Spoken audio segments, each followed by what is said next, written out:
അതിന് സമാപ്തി എന്ന നിലയ്ക്ക് വളരെ ഇൻറ്റിമേറ്റ് ആയിട്ടുള്ളൊരു കാര്യം ആണ് ഇപ്പോൾ സംഭവിക്കുന്നത്. അത് സ്വരാജും സച്ചിദാനന്ദനും തമ്മിലുള്ള സംഭാഷണമാണ്. അതിൽ കുറേ ചോദ്യങ്ങൾ, നമ്മൾ ശേഖരിച്ച ഒരുപാട് ചോദ്യങ്ങൾ സ്വരാജിന് കൈമാറിയിട്ടുണ്ട്. എന്തെല്ലാമാണ് നമ്മുടെ ആശങ്കകൾ എന്നറിയാൻ വേണ്ടി ആ ചോദ്യങ്ങളുടെ കൂടി പശ്ചാത്തലത്തിൽ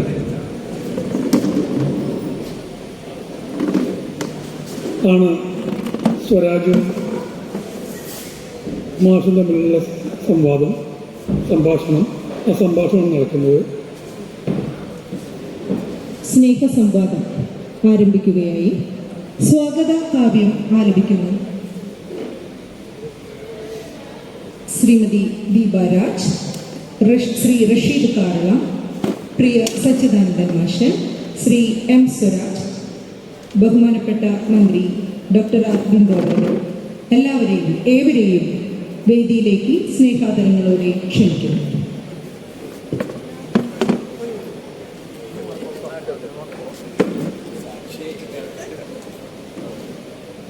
ദീപാരാജിനെ വേദിയിലേക്ക് ക്ഷണിക്കുന്നു. വേദിയിലും സദസ്സിലും ഇരിക്കുന്ന വിശിഷ്ട വ്യക്തിത്വങ്ങളെ ഏവർക്കും നമസ്കാരം. പ്രിയപ്പെട്ട സച്ചിമാഷിൻ്റെ 20 വയസ്സായ മകൾക്ക് ഒരു താരാട്ട്, എല്ലാ പെൺകുട്ടികൾക്കും വേണ്ടിയിട്ടുള്ള താരാട്ടാണ്. സച്ചിമാഷിന് മുമ്പിൽ വെച്ച് ഈ കവിത ചൊല്ലാൻ അവസരം കിട്ടിയത് ഭാഗ്യമായി കരുതുന്നു.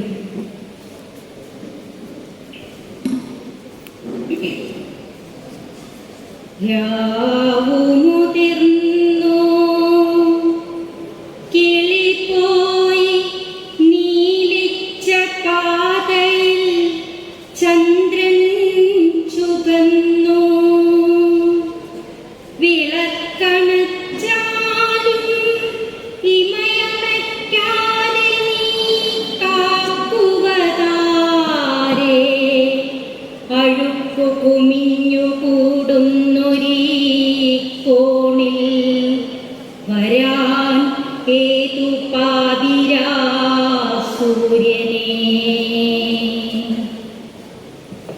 ഇല്ല ഉറങ്ങുകി ചന്ദ്രനും വ്യാളിതൻ പല്ല് മുളപ്പതിൻ മുമ്പ് നിൻ സ്വപ്നവും കല്ലിച്ചിടും മുമ്പ് ലജ്ജയാൽ അച്ഛൻ്റെ എല്ലു കറുത്തുപോം മുമ്പ് കുറുനരിങ്ങും മണത്തെത്തിടും മുമ്പ് ദൈവങ്ങൾ മിണ്ടാതെ കത്തിക്കു മൂർച്ചയാകും മുമ്പ് കണ്ണടയ്ക്കൂ മറന്നേക്കൂ നീ പെണ്ണെന്ന് മുന്നിൽ നരകമെന്ന് ഒന്നുകൂടി കിലുക്കൾ ഒന്നുകൂടി പാവ പാൽക്കുപ്പി തൊട്ടിലിൽ ഒന്നുകൂടി കുഞ്ഞുടുപ്പിൽ മയങ്ങുക സ്വർഗത്തിനോർമ്മപോൽ മറ്റൊരു ഭൂമി തൻ പുല്ലാങ്കുഴലിൽ വിടർത്തുക പുഞ്ചിരി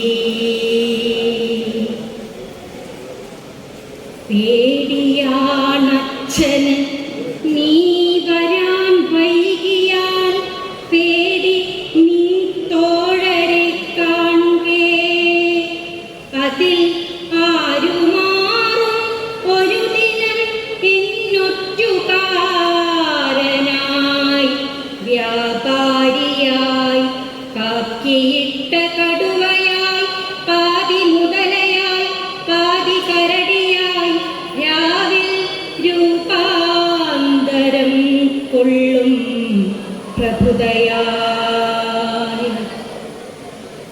പേടി നീ കാലടിയെ ശാത്തകാരമുൾമേടിൽ നിൻ സഞ്ജീവനം തിരക്കിപ്പോകേ ധീരരെ ചുറ്റി വലിഞ്ഞു കൊല്ലും പഴ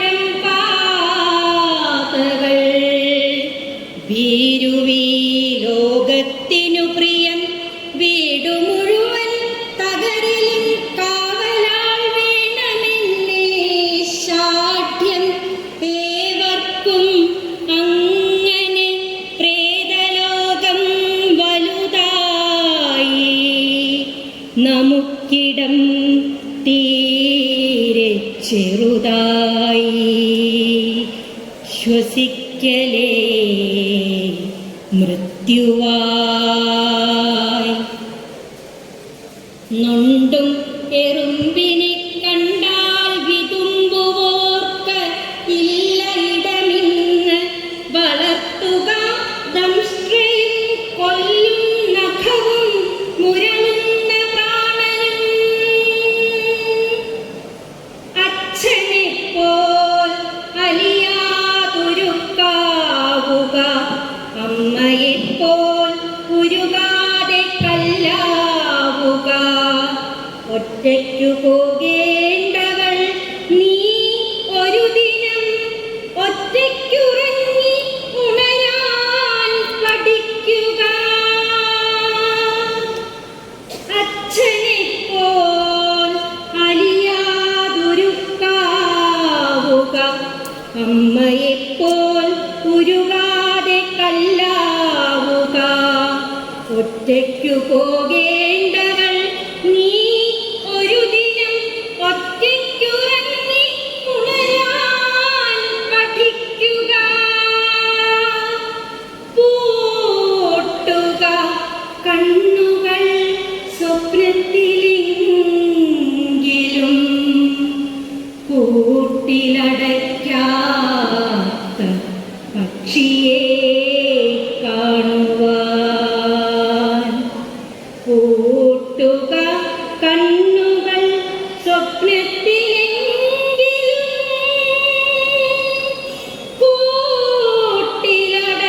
കൂട്ടിലടയ്ക്കാത്ത പക്ഷിയെ കാണുവാൻ.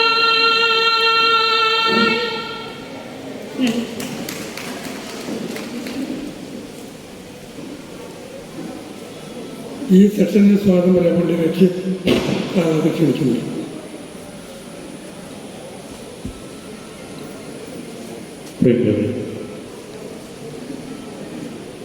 ഒന്നര മാസത്തെ നിരവധി പേരുടെ സൗഹാർദ്ദപരമായ ആശയ സംവാദ പാരസ്പര്യതയുടെ കൂടിച്ചേരലാണ് മിനിയാന്നും ഇന്നലെയും ഇന്നുമായി നമ്മുടെ ഈ ക്രൈസ്റ്റ് കോളേജിൻ്റെ അങ്കണത്തിൽ മരണീയമായ അങ്കണത്തിൽ നടത്തി വരുന്നത്.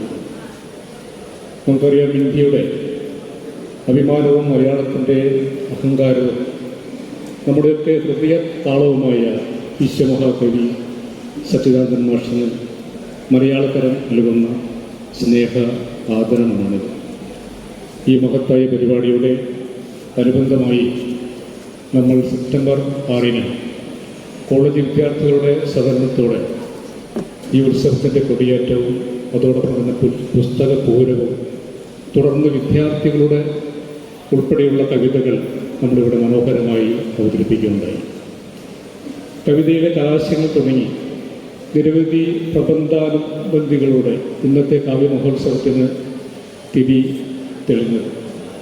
ഈ സ്നേഹസംവാദത്തിലേക്ക് കൂടുമ്പോൾ നമുക്കിപ്പോൾ 24ഓളം വരുന്ന വ്യത്യസ്തമായ അവതരണത്തിലൂടെയാണ് നമ്മുടെ ഈ മഹോത്സവം ഇവിടെ സമാപന പരിപാടിയിലേക്ക് കടക്കുന്നത്.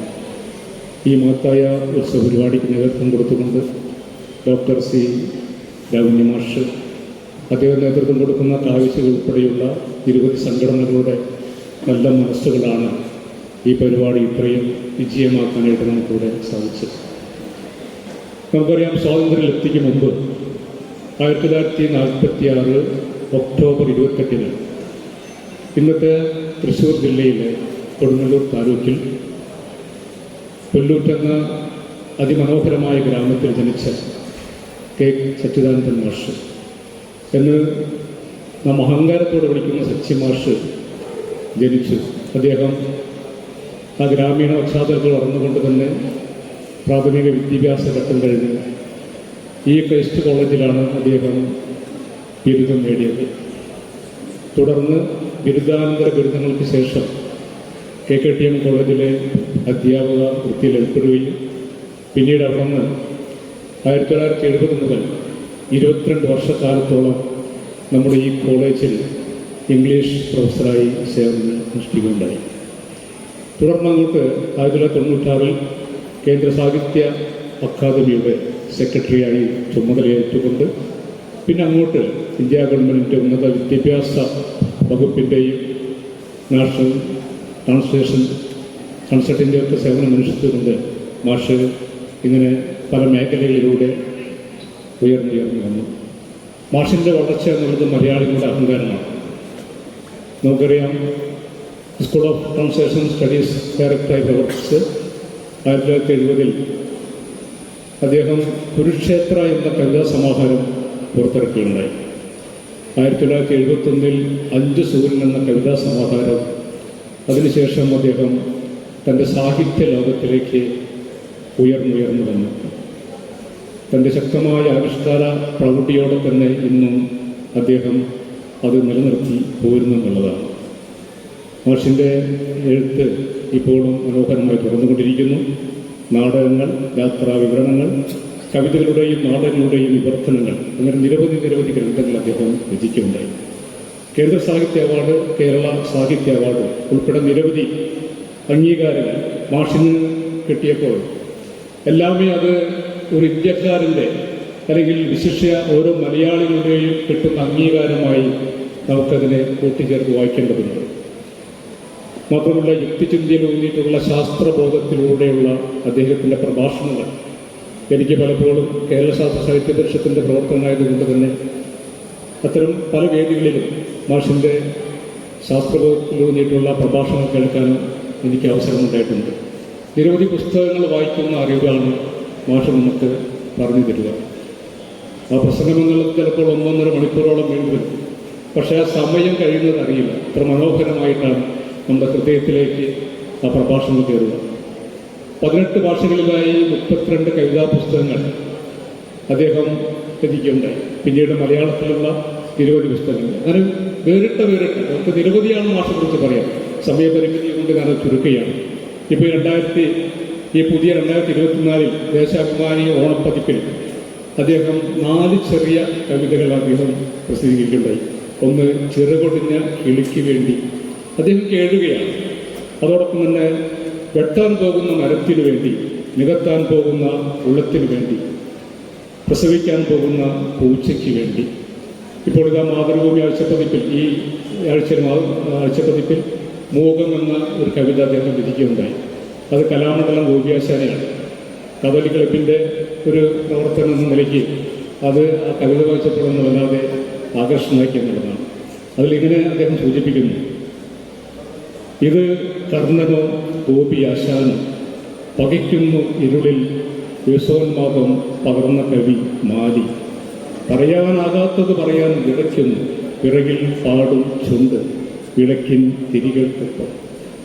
ഇന്ത്യയുടെ ആത്മാവ് കുടികൊള്ളുന്നത് ഗ്രാമങ്ങളിലാണെന്ന് നമ്മളോട് പ്രബോധനം ചെയ്തിട്ടുള്ള മഹാത്മാഗാന്ധി ആ ഇന്ത്യയുടെ ആത്മാവിനെ ഉൾക്കൊണ്ട് തന്നെ ഗ്രാമീണരുടെ പശ്ചാത്തലത്തിൽ കൊണ്ട് വ്യസനങ്ങളുടെയും സന്തോഷത്തിൻ്റെയും ആശങ്കയുടെയും വരികൾ ചേർത്തുകൊണ്ട് ലോകപ്രസിദ്ധമാക്കിയിട്ടുള്ള ലോകോത്തര കവിയായിട്ട് പ്രിയപ്പെട്ട സിദ്ധാന്ത മാഷ് മാറുകയാണ്.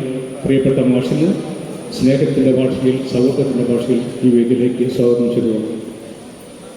ഇന്നത്തെ ഈ പരിപാടിയിൽ നമുക്ക് നമ്മോടൊപ്പം എപ്പോഴും, പ്രത്യേകിച്ച് സാഹിത്യ രംഗങ്ങളിലൊക്കെ തന്നെ, ഇരിഞ്ഞാലക്കുടയുടെ ഏറ്റവും പ്രധാനപ്പെട്ട വേദികളിലൊക്കെ തന്നെ നമ്മെ കൂട്ടി ഇണക്കിക്കൊണ്ട്, നമ്മോട് ചേർന്നുകൊണ്ട് എക്കാലത്തും എപ്പോഴും നിൽക്കുന്ന പ്രിയപ്പെട്ട ബിന്ദു ടീച്ചർ ഇവിടെ ഉണ്ട്. ടീച്ചറെ സ്വാഗതം ചെയ്തു. ഒപ്പം തന്നെ നമുക്കറിയാം, മലപ്പുറം ജില്ലയിലെ നിലമ്പൂരിൽ 1979 മെയ് 27 ജനിച്ച് SFI എന്ന വിദ്യാർത്ഥി സംഘടനയുടെ ആ പ്രസ്ഥാനത്തിൻ്റെ ഈ ചുവയിലൂടെ പ്രവർത്തിച്ചുകൊണ്ട് അതിൻ്റെ സംസ്ഥാന നേതൃത്വത്തിലെത്തുകയും പിന്നീട് DYFI എന്ന യുവജന പ്രസ്ഥാനത്തിൻ്റെ അമരക്കാരനായി ഇന്നിപ്പോൾ CPM-ൻ്റെ സംസ്ഥാന സെക്രട്ടേറിയറ്റ് അംഗവുമായിട്ടുള്ള കേരളത്തിൻ്റെ 14 നിയമസഭയിലെ MLA ആയി തൃപ്പൂണിത്തുറയിൽ മത്സരിച്ചുകൊണ്ട് ജയിച്ചു. ഉജ്ജ്വല പ്രഭാഷകൻ. അതിനപ്പുറത്തേക്ക് നാം അറിയുന്ന M. സ്വരാജ് എന്ന സഖാവ് കവിയാണ്, കഥാകൃത്താണ്, അതോടൊപ്പം തന്നെ പ്രിയപ്പെട്ട എഴുത്തുകാരനാണ്. അദ്ദേഹത്തിൻ്റെ പ്രസിദ്ധമായിട്ടുള്ള 3 പുസ്തകങ്ങളുണ്ട്. പൂക്കളുടെ പുസ്തകം, മരണം കാത്തു ദൈവങ്ങൾ, ക്യൂബ ജീവിക്കുന്നു എന്നിങ്ങനെയുള്ള നിരവധി പുസ്തകങ്ങൾ അദ്ദേഹം രചിച്ചിട്ടുണ്ട്. പ്രിയപ്പെട്ട M. സ്വരാജിനെ സ്നേഹത്തോടുകൂടി ക്ഷണിക്കുന്നു. നമ്മുടെ ഈ പരിപാടി ശ്രമിക്കുന്നതിന് വേണ്ടിയിട്ട് ഇവിടെ എത്തിയിരുന്നിട്ടുള്ള ഓരോരുത്തരെയും സ്നേഹത്തിൻ്റെ ഭാഷയിൽ സ്വാഗതം പറഞ്ഞുകൊണ്ട് ഞാൻ നിർത്തുന്നു. ഇവിടെ സംവാദം തുടരുകയാണ്. എല്ലാവർക്കും നന്ദി, നമസ്കാരം. പ്രിയപ്പെട്ടവർ, സത്യത്തിൽ മുഖവരകളും ആമുഖങ്ങളും ആവശ്യമില്ലാത്ത ഒരു കവിയാണ് ബഹുമാന്യനായ സച്ചിദാനന്ദ മാഷ്. ഭിന്ന സ്വഭാവമുള്ള ലോക കവിതയെ ഒരുപക്ഷെ ഇത്രമേൽ മലയാളിക്ക് വിശദീകരിച്ച് നൽകിയ, പരിചയപ്പെടുത്തിയ മറ്റൊരാളുണ്ടാവില്ല. ഒപ്പം ഭൂമിശാസ്ത്രപരമായ അതിർവരമ്പുകൾക്കപ്പുറത്ത് മലയാള കവിതയ്ക്ക് ഇടമുണ്ടാക്കി കൊടുത്തതും ഇദ്ദേഹം തന്നെയാണ്. ഇവിടെ സ്നേഹസംവാദം എന്നൊക്കെയാണ് ഈ സെഷന് പേരിട്ടിട്ടുള്ളതെങ്കിലും ഞാൻ വിചാരിക്കുന്നത് കാവ്യരചനയുടെ ഷഷ്ടിപൂർത്തിയിൽ എത്തി നിൽക്കുന്ന ഒരു കവി എന്ന നിലയിൽ കൂടി സച്ചിദാനന്ദൻ മാഷക്ക് പറയാനുള്ള കാര്യങ്ങൾ കേൾക്കാനും അദ്ദേഹത്തിൻ്റെ കാഴ്ചപ്പാടുകൾ, വീക്ഷണങ്ങൾ, അനുഭവങ്ങൾ വിശദീകരിക്കാനുള്ള ഒരു വേദിയായി ഇതിനെ മാറ്റാമെന്നാണ് ഞാൻ വിചാരിക്കുന്നത്. അതിന് സഹായകരമായ ചില കാര്യങ്ങൾ ചോദിക്കാനാണ് ഞാൻ കരുതുന്നത്. ഒപ്പം ബഹുമാനിയായ ഉന്നത വിദ്യാഭ്യാസ വകുപ്പ് മന്ത്രി ആർ ബിന്ദു ടീച്ചർ ഇവിടെയുണ്ട്. ടീച്ചറും ഈ കാര്യങ്ങളിൽ ഇടപെടുമെന്നാണ് ഞാൻ പ്രതീക്ഷിക്കുന്നത്. ഇവിടെ സ്വാഗത പ്രസംഗത്തിൽ സൂചിപ്പിച്ചതുപോലെ ഇവിടെ അടുത്ത് പുല്ലൂട്ട് ജനിച്ച സച്ചിദാനന്ദ മാഷ് പുല്ലൂട്ട് എന്ന ഗ്രാമത്തിലും ആശാൻ സ്മാരക വായനശാലയ്ക്ക് വന്ന പോലെ പിന്നീട് പഠിപ്പിക്കുകയും അതിനു മുൻപ് പഠിക്കുകയും ഒക്കെ ചെയ്ത ഈ കലാലയവും കെ സച്ചിദാനന്ദൻ എന്ന വ്യക്തിയിലെ കവിയെ രൂപപ്പെടുത്തുന്നതിൽ ഒരു പങ്ക് വഹിച്ചിട്ടുണ്ടാവും എന്ന് തന്നെയാണ് എനിക്ക് തോന്നുന്നത്. ആ കാലത്തെക്കുറിച്ച്, അല്ലെങ്കിൽ തന്നിലെ കവിയെ രൂപപ്പെടുത്തുന്നതിൽ ഈ കലാലയ ജീവിതം, വിദ്യാർത്ഥിയായും അധ്യാപകനായുമുള്ള കാലഘട്ടത്തിലെ കലാലയ ജീവിതം എങ്ങനെയൊക്കെ സ്വാധീനിച്ചുവെന്ന് മാഷ് വിശദീകരിച്ചുകൊണ്ട് നമുക്ക് തുടങ്ങാമെന്നാണ് എനിക്ക്. വളരെ നന്ദി സ്വരാജ്. ഈ 3 ദിവസങ്ങളിൽ ആദ്യമായാണ് ഞാൻ ഇവിടെ സംസാരിക്കുന്നത്. 2 ദിവസം ഞാൻ അസന്നിഹിതനായിരുന്നു. മറ്റ് ജോലി തിരക്കുകൾ കൊണ്ട് ഇന്നാണ് ഇവിടെ എത്താൻ സാധിച്ചത്. ഇവിടെ വന്നപ്പോൾ ഞാൻ അത്ഭുതപ്പെട്ടത്, ഞാൻ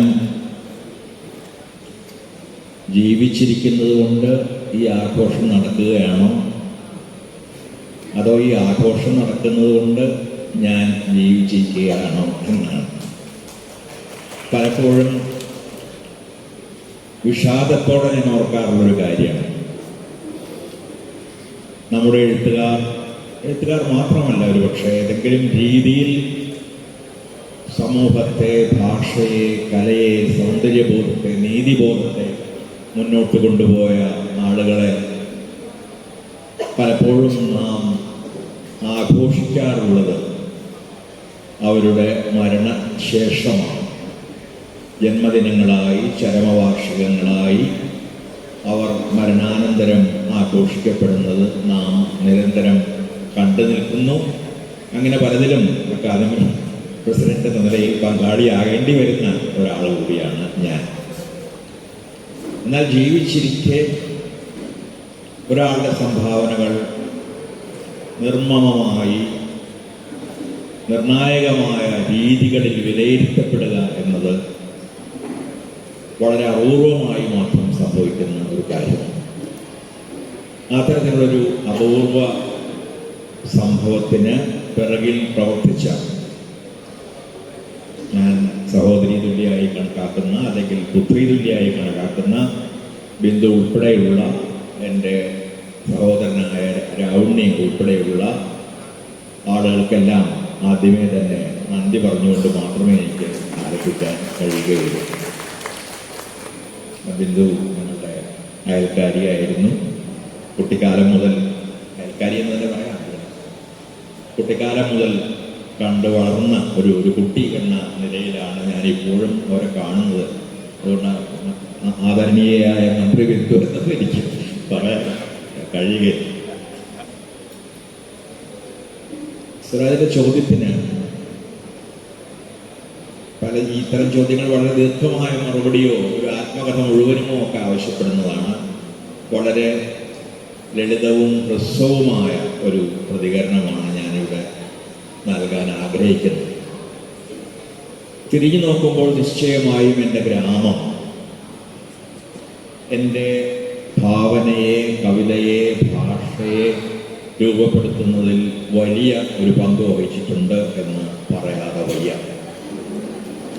ഞാൻ ആ ഗ്രാമത്തെക്കുറിച്ച് ഒരു കവിത എഴുതിയത് വളരെ വളരെ വൈകിട്ടാണ്. എൻ്റെ നാട്ടുകാർ ഒരിക്കൽ എഴുത്തച്ഛൻ പുരസ്കാരം കിട്ടിയപ്പോഴോ മറ്റോ ഒരു സ്വീകരണം നൽകിയപ്പോഴാണ്. അതിന് കുറച്ച് മുമ്പാണ്.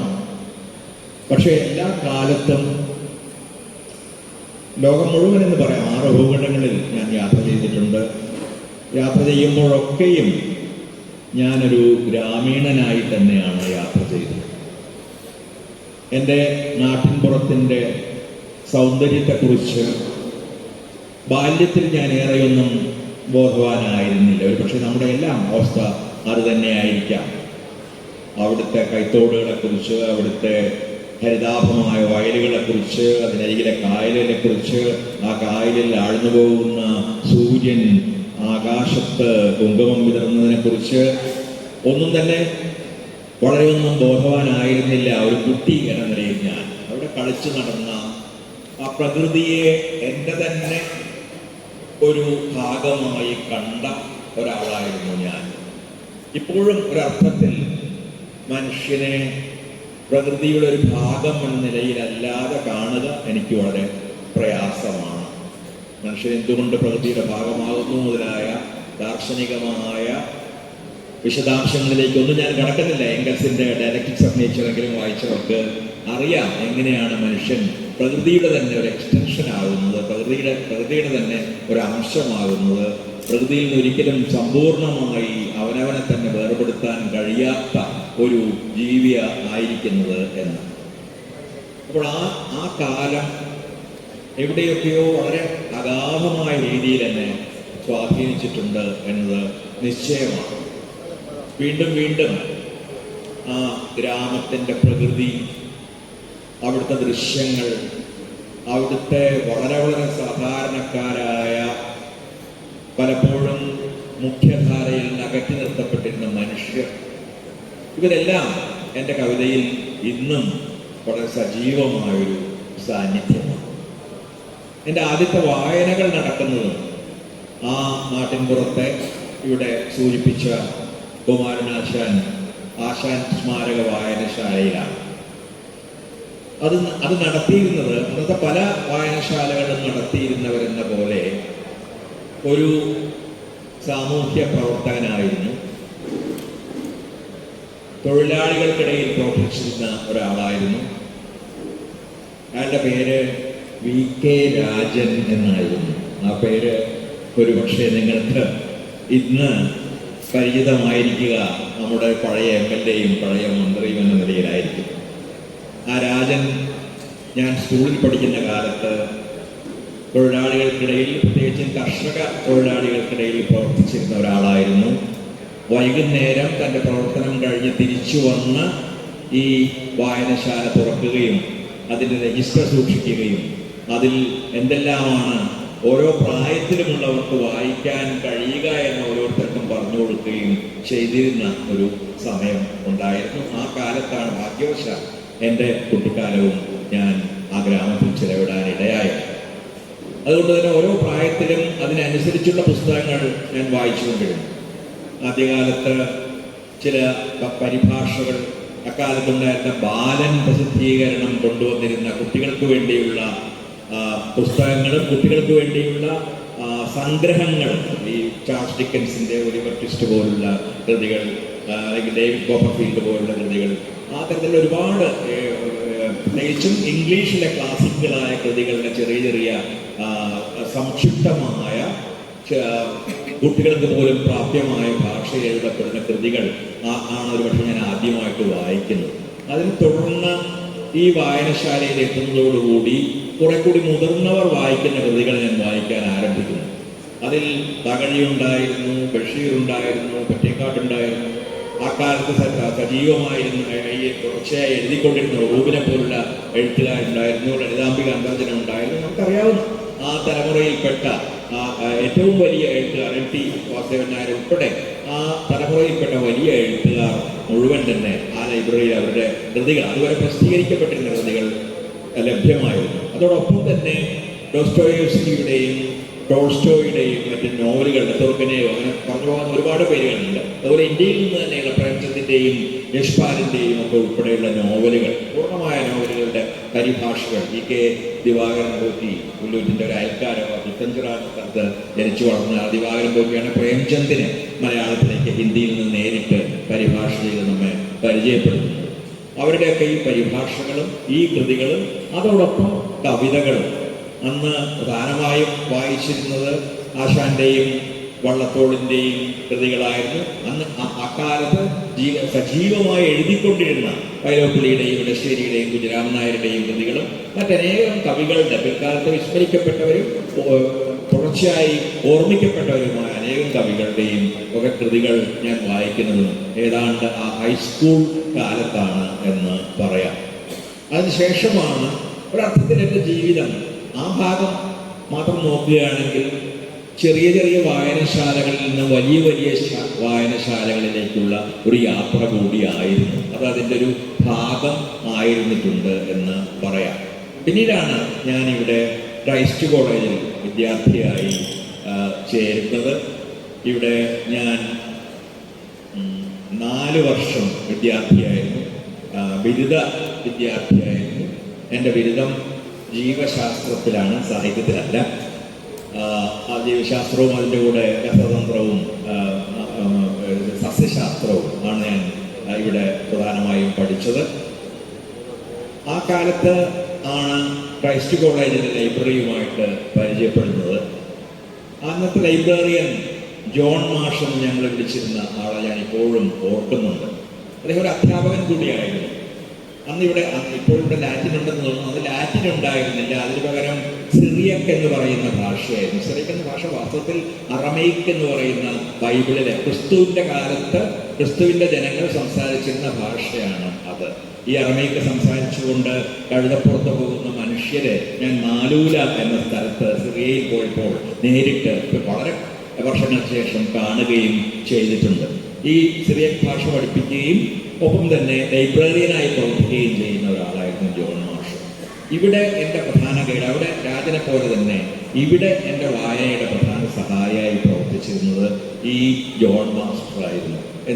എന്താണ് വായിക്കാൻ പറ്റുക, ഓരോരുത്തരുടെ ഈ രുചി അറിഞ്ഞ് കഴിവറിഞ്ഞ് അവർക്ക് പറ്റിയ പുസ്തകങ്ങൾ നിർദ്ദേശിക്കാനുള്ള ഒരു സവിശേഷമായ സിദ്ധി ആ ജോൺ മാസ്റ്റർക്ക് ഉണ്ടായിരുന്നു. അദ്ദേഹം എന്നോട് പറയുമായിരുന്നു എന്തെല്ലാമാണ്. അപ്പോൾ പലപ്പോഴും ഞാൻ പരിഭാഷയിൽ വായിച്ചിരുന്ന പല കൃതികളും, മലയാള പരിഭാഷയിൽ വായിച്ചിരുന്ന പല കൃതികളും ഇംഗ്ലീഷ് പരിഭാഷയിൽ വായിക്കാനും ഒപ്പം തന്നെ ഇംഗ്ലീഷ് മൂലകൃതികൾ വായിക്കാനും ഒക്കെ ഞാൻ കൂടുതലായിട്ട് ആരംഭിക്കുന്നത് ഈ ക്രൈസ്റ്റ് കോളേജിലെ വിദ്യാഭ്യാസ കാലത്താണ്. എന്നെ വളരെ ആഴത്തിൽ സ്വാധീനിച്ച 4 പുസ്തകങ്ങൾ ഞാൻ ആദ്യമായി വായിക്കുന്നതും പരിചയപ്പെടുന്നതും ഇവിടെ വച്ചാണ്. ഈ 4 പുസ്തകങ്ങൾ അക്കാലത്ത് മാത്രമല്ല ഇന്ന് വരെ എന്നെ സ്വാധീനിച്ചുകൊണ്ടിരിക്കുന്ന 4 പുസ്തകങ്ങളാണ്. ഒരു പുസ്തകത്തിൻ്റെ പേര് ഹോളി ബൈബിൾ എന്നാണ്. ബൈബിളിൽ എന്നെ ആകർഷിച്ചത് 2 കാര്യങ്ങളായിരുന്നു. ഒന്ന് നിശ്ചയമായും ക്രിസ്തുവിൻ്റെ ജീവിതം. ക്രിസ്തു, ഞാൻ പറയുന്ന പള്ളിയുടെ ക്രിസ്തുവിനെ പറ്റിയല്ല, അല്ല പാവങ്ങളുടെ ക്രിസ്തുവിനെ പറ്റിയാണ്. പിൽക്കാലത്ത് ഒരുപക്ഷെ വിമോചന ദൈവശാസ്ത്രകാരന്മാരും മറ്റും കണ്ടെത്തിയ ഒരു പുസ്തകമുണ്ട്. ബൈബിൾ പാവങ്ങൾക്ക് കൈമാറപ്പെട്ട ഒരു ഗ്രന്ഥമാണ് എന്ന് വിശ്വസിച്ചിരുന്ന പോലെയൊക്കെയുള്ള രക്തസാക്ഷികൾ, ലാറ്റിൻ അമേരിക്കൻ രക്തസാക്ഷികൾ പോലുമായ ഇത് വിമോചന ദൈവശാസ്ത്രജ്ഞർ കണ്ടെത്തിയ ആ ക്രിസ്തുവിനെയാണ്, അന്ന് വിമോചന ദൈവശാസ്ത്രമൊന്നും ഇല്ലെങ്കിൽ പോലും ആ തരത്തിലൊരു ക്രിസ്തുവിനെയാണ് ഞാൻ കണ്ടത്. മുക്കുവർക്കിടയിൽ, പീഡിതർക്കിടയിൽ, തൊഴിലാളികൾക്കിടയിൽ പ്രവർത്തിക്കുകയും അവരുടെ നന്മയെക്കുറിച്ചും അവർക്ക് ഒരുപക്ഷെ ഈ ലോകത്തിൽ തന്നെ സാക്ഷാത്കരിക്കാവുന്ന സ്വർഗത്തെ പറ്റിയും ഒക്കെ സ്വപ്നം കാണുകയും പ്രവചിക്കുകയും ഒക്കെ ചെയ്തിരുന്ന ഒരു ക്രിസ്തു. ആ ബൈബിളിൻ്റെ സ്വാധീനത്തിൽ അതിലേറ്റവും പ്രധാനമായത് ക്രിസ്തു എന്ന വ്യക്തിത്വത്തിൻ്റെ വളരെ അപൂർവവും അഗാധവുമായ ഒന്നായിരുന്നു. മറ്റൊന്ന് ബൈബിളിൻ്റെ ഭാഷയായിരുന്നു. ഇന്നുവരെ ബൈബിളിൻ്റെ ഭാഷയുടെ ആകർഷണം എനിക്ക് നഷ്ടമായിട്ടില്ല. അത് സോളമൻ്റെ ഗീതങ്ങൾ പോലുള്ള കൃതികളായാലും ശരി, അല്ലെങ്കിൽ പുറപ്പാട് പുസ്തകം പോലെ ഇന്ന് നോക്കുമ്പോൾ സർറിയലിസ്റ്റ് ആണെന്ന് തോന്നുന്നു. ബുക്ക് ഓഫ് എക്സോഡസ് വായിക്കുമ്പോൾ സർറിയലിസ്റ്റ്, നെരൂദയുടെയൊക്കെ കവിതകളുള്ളവർക്ക് സർറിയലിസ്റ്റ് കൃതിയാണെന്ന് തോന്നും. ആ തരത്തിലുള്ള ആ സവിശേഷമായ അതിൻ്റെ ഭാവനാ രീതിയും അതിൻ്റെ ഭാഷാ രീതിയും എന്നെ വളരെ അഗാധമായി സ്വാധീനിച്ചു. രണ്ടാമത്തെ പുസ്തകം ധമ്മപദ എന്ന് പാലിയിൽ പറയുന്ന ധർമ്മപഥം എന്ന ബുദ്ധൻ്റെ കൃതിയായിരുന്നു. ബുദ്ധൻ കൃതികളൊന്നും രചിച്ചിട്ടില്ല, ഇവരാരും കൃതികൾ രചിച്ചിട്ടില്ല, നമുക്കറിയാം. പുസ്തകങ്ങളൊന്നും എഴുതിയിട്ടില്ല, മറ്റുള്ളവർ രേഖപ്പെടുത്തുകയാണ് ചെയ്തത് അവർ പറഞ്ഞ കാര്യങ്ങൾ. ആ രീതിയിൽ ബുദ്ധൻ്റെ സൂക്തങ്ങളും വചനങ്ങളും ഏറ്റവും മനോഹരവും സംക്ഷിപ്തവുമായി രേഖപ്പെടുത്തിയിട്ടുള്ള ഒരു പുസ്തകമാണ് ഈ ധർമ്മപദം അല്ലെങ്കിൽ ധമ്മപദ. അക്കാലത്ത് കോസാംബിയുടെ, ഈ ചരിത്രകാരനായ ഡി കോസാംബിയുടെ അച്ഛൻ കോസാംബി ബുദ്ധനെ പറ്റി എഴുതിയ പുസ്തകവും ഏതാണ്ട് അതേ സമയത്ത് തന്നെ ഞാൻ വായിക്കുന്നുണ്ട്. ഈ ധർമ്മപദമാണ് രണ്ടാമതായിട്ട് എന്നെ സ്വാധീനിച്ച, ഇവിടെ ഞാൻ വായിച്ച ഏറ്റവും പ്രധാനപ്പെട്ട പുസ്തകങ്ങളിൽ ഒന്ന്. ബുദ്ധ തത്വങ്ങൾ, ബുദ്ധൻ്റെ തൻ്റെ ജീവിതം കൊണ്ടും തൻ്റെ ദർശനം കൊണ്ടും ബുദ്ധൻ ലോകത്തെ പഠിപ്പിച്ച മഹാതത്വങ്ങൾ, കരുണ, മൈത്രി, ഉപേക്ഷ തുടങ്ങിയ അദ്ദേഹത്തിൻ്റെ വലിയ തത്വങ്ങൾ. എല്ലാവരോടും കരുണ കാണിക്കുക, എല്ലാവരുമായും മൈത്രീഭാവത്തിൽ വർദ്ധിക്കുക, മനുഷ്യരുമായി മാത്രമല്ല, ഒരുപക്ഷെ സസ്യങ്ങളും ജന്തുക്കളുമായി. ബഷീറൊക്കെ അത്തരത്തിലുള്ള ദർശനത്തിൻ്റെ ആളായിരുന്നു. മൈത്രിയിൽ വർദ്ധിക്കുക എന്നത്, ഉപേക്ഷ, പലതിനെയും സ്വയം നിരസിക്കാൻ തയ്യാറാവുക മറ്റുള്ളവർക്ക് വേണ്ടി എന്ന തത്വം. ഈ തത്വങ്ങൾ ആഴത്തിൽ എൻ്റെ മനസ്സിൽ വേരുറപ്പിച്ച ഒരു കൃതിയായിരുന്നത്. ഞാൻ പറഞ്ഞ പോലെ ബുദ്ധൻ എഴുതിയ കൃതി അല്ലെങ്കിലും ബുദ്ധ സൂക്തങ്ങളുടെയും ബുദ്ധോപദേശങ്ങളുടെയും ഒരു സംക്ഷിപ്ത രൂപമായിരുന്നു ധർമ്മപഥം എന്ന ആ കൃതി. ആ കാലത്ത് തന്നെയാണ് ഞാൻ ഗുരുവിനെ വായിക്കാൻ തുടങ്ങുന്നത്. ശ്രീനാരായണ ഗുരുവിൻ്റെ ദൈവദശകവും ആത്മോപദേശ ശതകവും വിശേഷിച്ചും അദ്ദേഹത്തിൻ്റെ അനേക സ്തോത്രങ്ങളും ഉൾപ്പെടെയുള്ള പല കൃതികളും വായിക്കുന്നു.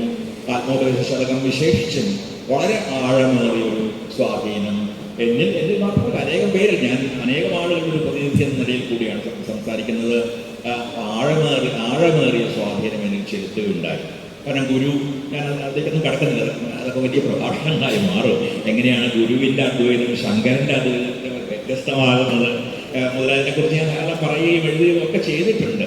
ശങ്കരാദ്വൈതം വർണ്ണാശ്രമധർമ്മത്തെ സ്പർശിക്കാതെ, ജാതിയെയോ വർണ്ണത്തെയോ ഒന്നും തൊടാതെ അദ്വൈതത്തെ ഉയർത്തിപ്പിടിച്ച ഒരു അത്തരത്തിലുള്ള ഒരു ചിന്താ സമ്പ്രദായമായിരുന്നു ശങ്കരൻ്റേത്. നാരായണൻ ഈ നാരായണ ഗുരു അദ്വൈതത്തിൽ മനുഷ്യൻ്റെ സമൂഹത്തിൻ്റെ ഒരു മുഹൂർത്തം കണ്ടെത്തി. ഇത് വളരെ അനായാസമായ ഒരു കാര്യമല്ല. കാരണം അദ്വൈതം എന്ന് പറയുന്നത് വളരെ ഒരു അതീത ദർശനമാണ്, അതിഭൗതിക ദർശനമാണ്. അത്തരം ഒരു അതിഭൗതിക ദർശനത്തിലേക്ക് സമൂഹത്തിൻ്റെ ഒരു നിമിഷം, A moment of the social എന്ന് പറയുന്നതിനെ കടത്തി വിടുകയാണ് വാസ്തവത്തിൽ ശ്രീനാരായണ ഗുരു ചെയ്തത്. അങ്ങനെ അദ്വൈതം എന്ന് പറയുന്നത് മനുഷ്യനും ദൈവവുമായുള്ള ഒരു അദ്വൈതം മാത്രമല്ല, എല്ലാത്തരം അപരത്വങ്ങളിൽ നിന്നുമുള്ള മുക്തിയാണ് എന്ന രീതിയിൽ അദ്വൈതത്തെ വ്യാഖ്യാനിക്കാൻ അദ്ദേഹത്തിന് കഴിഞ്ഞു. ഞാനും നീയും രണ്ടല്ല എന്ന് മനുഷ്യൻ പറയുന്നത് ദൈവത്തോട് മാത്രമല്ല മറ്റു മനുഷ്യരോട് കൂടിയാണ് എന്ന് കണ്ടെത്താൻ കഴിഞ്ഞിടത്താണ് ഒരുപക്ഷെ ഗുരുവിൻ്റെ അദ്വൈതം ശങ്കരാദ്വൈതത്തിന് വ്യത്യസ്തമായ അത്ഭുതകരമായ രീതിയിൽ മാനുഷികമായ ഒരു സിദ്ധിയോ ദർശനമോ കൈവരിക്കുന്നത് എന്ന് പറയാം. ഈ 3 പുസ്തകങ്ങളോടൊപ്പം വായിച്ച മറ്റൊരു പുസ്തകത്തിൻ്റെ പേര് കമ്മ്യൂണിസ്റ്റ് മാനിഫെസ്റ്റോ എന്നായിരുന്നു. ഞാൻ തന്നെ കൂട്ടി പറയുമ്പോൾ നിങ്ങൾക്ക് അത്ഭുതം തോന്നിയേക്കാം ഇതൊക്കെ തമ്മിൽ എന്താണ് ബന്ധമെന്ന്. പക്ഷെ എങ്ങനെയോ എൻ്റെ മനസ്സിൽ അതും കമ്മ്യൂണിസ്റ്റ് മാനിഫെസ്റ്റോ അന്ന് 2 അണയോ മറ്റോ ആണ് വില. ഈ ഇരിഞ്ഞാലക്കുട ബസ് സ്റ്റാൻഡിൽ ഇങ്ങനെ ആളുകൾ ഇങ്ങനെ കൊണ്ടുനടന്ന് വിത്തും കമ്മ്യൂണിസ്റ്റ് മാനിഫെസ്റ്റോ 2 എണ്ണം എന്ന് പറഞ്ഞിട്ട്. ആ കമ്മ്യൂണിസ്റ്റ് മാനിഫെസ്റ്റോ വായിക്കുമ്പോഴും അതിൽ മുതലാളിത്തം എന്ന ദുർഭൂതം എങ്ങനെയാണ് ലോകത്തെ മാറ്റിയെടുക്കുകയും കീഴ്പ്പെടുത്തുകയും ചെയ്യുന്നത് എന്നും, എങ്ങനെയാണ് മുതലാളിത്തത്തിനെതിരായി സമരം ചെയ്ത തൊഴിലാളികൾക്ക് വിമോചനം സാധ്യമാവുക എന്നും ഒക്കെ പ്രതിപാദിക്കുമ്പോൾ അതിലും ഞാൻ കാണുന്നത്, അത് തിരിച്ചും പറയാം, ഞാൻ കാണുന്നത് ക്രിസ്തുവിനെയും ബുദ്ധനെയും ശ്രീനാരായണ ഗുരുവിനെയും ഒക്കെ തന്നെയാണ്. ഇത് ഒരു തത്വചിന്തകളുടെ കൂട്ടിക്കുഴയ്ക്കലാണെന്ന്, ഒരുതരം എക്ലക്റ്റിസിസമാണെന്ന് വേണമെങ്കിൽ നിങ്ങൾക്ക് ആരോപിക്കാം. പക്ഷെ ഞാൻ വിചാരിക്കുന്ന എഴുത്തുകാർക്ക് അത്തരത്തിലുള്ള സ്വാതന്ത്ര്യങ്ങൾ പണ്ടുകാലം മുതലേ അനുവദിക്കപ്പെട്ടിട്ടുണ്ട് എന്നാണ്. ഈ വിരുദ്ധങ്ങൾ എന്ന് തോന്നുന്നവയെ സമന്വയിക്കാനുള്ള സവിശേഷമായ ഒരു സിദ്ധി എഴുത്തുകാർക്കും അത് അനുവദിച്ചു കൊടുക്കാനുള്ള ഒരു കാരുണ്യം വായനക്കാർക്കും ഉണ്ടായതുകൊണ്ടാണ് സാഹിത്യം തന്നെ ഉണ്ടായത് എന്ന് ഞാൻ വിചാരിക്കുന്നു. അപ്പോൾ ഇവയെ വിരുദ്ധങ്ങളായല്ല ഞാൻ കണ്ടത്. ഗുരുവിനെ എനിക്ക് ജാതിയും മതവും ഇല്ല എന്ന അന്ത്യകാലത്ത് പ്രഖ്യാപിച്ച ആ മഹാഗുരുവിനെ ക്രിസ്തുവിനെ പോലെ തന്നെ കാരുണ്യത്തിൻ്റെയും മൈത്രിയുടെയും എല്ലാത്തരം അപരത്വങ്ങളുടെയും അവസാനത്തിൻ്റെയും ഒക്കെ ഒരു പ്രതിനിധിയായി കാണാൻ എനിക്ക് വിഷമമുണ്ടായില്ല. എനിക്ക് ശ്രീനാരായണ ഗുരുവിനെ കമ്മ്യൂണിസ്റ്റ് മാനിഫെസ്റ്റോവുമായി ചേർത്ത് വയ്ക്കാനൊരു പ്രയാസമുണ്ടായില്ല. ശ്രീനാരായണ ഗുരുവിനെ ബുദ്ധന്റെ ചിന്തയുമായി, അദ്ദേഹത്തിൻ്റെ നേരത്തെ സൂചിപ്പിച്ച അടിസ്ഥാന തത്വങ്ങളുമായി യോജിപ്പിച്ച് കാണാനും പ്രയാസമുണ്ടായില്ല. ഈ 4 പുസ്തകങ്ങൾ എൻ്റെ ജീവിതം ഉടനീളം അഗാധമായൊരു സ്വാധീനം ചെലുത്തിയിട്ടുണ്ട്. എൻ്റെ ചിന്തയിൽ അതുപോലെയൊന്നും ജീവിക്കാനൊന്നും കഴിയുന്ന ഒരാളല്ല. സാധാരണ ഒരു മനുഷ്യന് ജീവിക്കാൻ ഒരു പക്ഷേ കഴിയില്ല. പക്ഷെ നമുക്ക് അവരെ മനസ്സിലാക്കാൻ ഒരു പക്ഷേ ശ്രമിക്കാൻ കഴിഞ്ഞേക്കും. ഒരു ജീവിതം കൊണ്ട് പോലും മതിയാവുന്ന കാര്യമല്ലാതെ. പക്ഷേ എങ്കിലും അവർ എന്താണ് ചെയ്യാൻ ശ്രമിച്ചത്, എന്താണ് പറയാൻ ശ്രമിച്ചത്, എങ്ങനെയാണ് ലോകത്തെ കണ്ടത്, എങ്ങനെയാണ് ലോകത്തെ മാറ്റാൻ അവർ പരിശ്രമിച്ചത്, ഏത് തരം മാർഗങ്ങളാണ് അവർ ലോകത്തിൻ്റെ പരിവർത്തനത്തിന് വേണ്ടി ഉപദേശിച്ചത് മുതലായ കാര്യങ്ങൾ മനസ്സിലാക്കാനുള്ള ശ്രമം നടത്താൻ ഒരുപക്ഷെ ഒരു ചെറിയ മനുഷ്യായുസ്സുകൊണ്ട് അല്പമെങ്കിലും കഴിഞ്ഞു എന്ന് വരാം. ആ ഒരു പരിശ്രമത്തിൻ്റെ തുടർച്ചയായാണ് ഒരർത്ഥത്തിൽ ഞാൻ എൻ്റെ എഴുത്ത് ജീവിതത്തെയും നമ്മുടെ സാംസ്കാരിക ജീവിതം എന്നൊക്കെ പറയുന്ന ജീവിതത്തെയും മുഴുവനും തന്നെ കാണുന്നത്.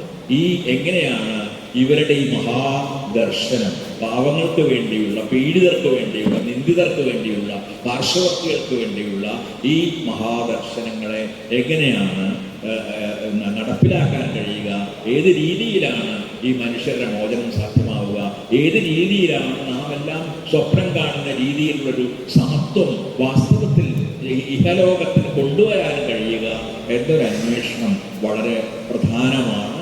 എൻ്റെ മാത്രമല്ല, നമ്മുടെ എല്ലാം ജീവിതത്തെ സംബന്ധിച്ചിടത്തോളം വളരെ പ്രധാനമാണ്. സമത്വം ഇല്ലാത്തിടത്ത് ജനാധിപത്യം സാധ്യമല്ല എന്ന് കരുതുന്ന ഒരാളാണ് ഞാൻ. ജനാധിപത്യമില്ലാത്തിടത്തോളം സമത്വവും ആത്യന്തികമായി സാധ്യമല്ല. കുറച്ചു കാലത്തേക്ക് സാധ്യമാകുമെങ്കിലും അത് ക്രമേണ ഏകാധിപത്യത്തിലേക്ക് പോകുന്നത് നാം ചരിത്രത്തിൽ കണ്ടു കഴിഞ്ഞതാണ്. അതുകൊണ്ടാണ് അംബേദ്കർ പറഞ്ഞത് ഞാൻ വീണ്ടും സമീപകാല പ്രഭാഷണങ്ങളിലൊക്കെ ആവർത്തിക്കാറുള്ളത്. ജാതി വ്യവസ്ഥ അവസാനിക്കാതെ ജനാധിപത്യം ഇന്ത്യയെ പോലുള്ളൊരു രാജ്യത്ത് സാക്ഷാത്കരിക്കുക സാധ്യമല്ല.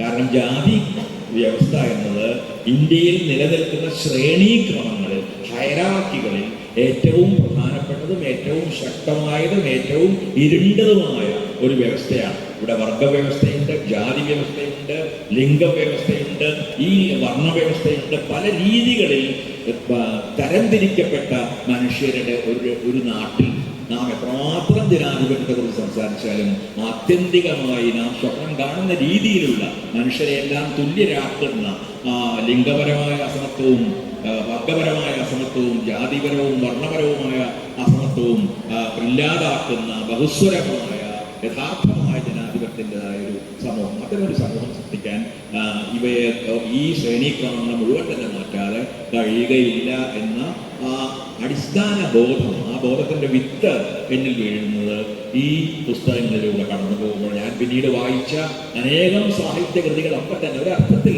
ഈ വിത്തിനെ പരിപോഷിപ്പിക്കുകയും അതിനെ വളർത്തിയെടുക്കാൻ ശ്രമിക്കുകയുമായിരുന്നു. ചിലപ്പോൾ ഞാൻ അത്തരം പുസ്തകങ്ങൾ അന്വേഷിച്ച് കണ്ടെത്തി, ചിലപ്പോൾ അത്തരം പുസ്തകങ്ങൾ എന്നിലേക്ക് വന്നു. മഹാരാജാസ് കോളേജിൽ എത്തുമ്പോഴേക്കും കുറെ കൂടി വലിയ വായനശാലയിലെത്തി ഞാൻ അവിടുത്തെ പബ്ലിക് ലൈബ്രറി ഉപയോഗിക്കാൻ ആരംഭിച്ചു. പിന്നീട് ഉള്ള എൻ്റെ ജീവിതത്തിൽ മുഴുവൻ ഡൽഹിയിൽ പോകുമ്പോൾ അതിലും വലിയ അനേകം വായനശാലകളിലേക്ക് പോകുന്നു. ഒപ്പം തന്നെ പുസ്തകങ്ങൾ കുറേശ്ശൊക്കെ വാങ്ങാൻ അപ്പോഴേക്കും എനിക്ക് കഴിയാൻ ആരംഭിക്കുന്നു.